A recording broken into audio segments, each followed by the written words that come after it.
Look up tonight. You see a giant rock hanging in the sky?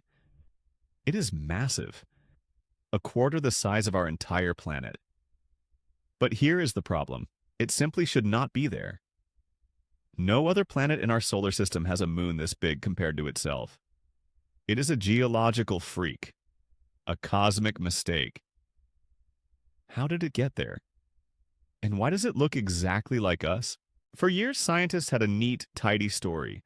They called it the giant impact hypothesis. They said a Mars-sized planet named Theia smashed into early Earth. Boom! A cloud of molten rock blasted into orbit and clumped together to form our moon. It makes sense, right? A violent crash, a new world born from the debris.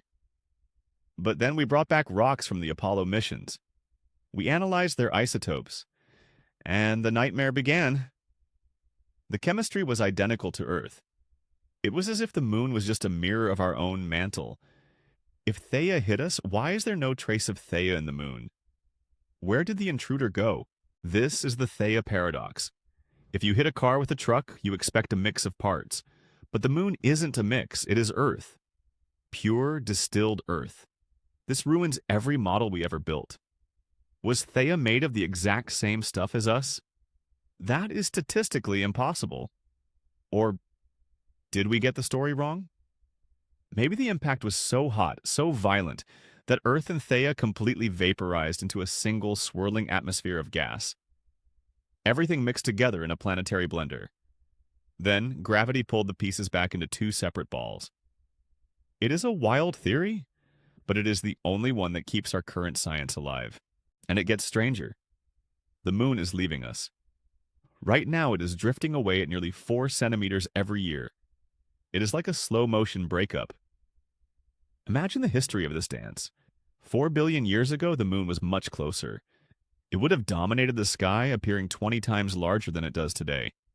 The tides would have been massive, churning the oceans, creating the perfect chemical soup for life to begin.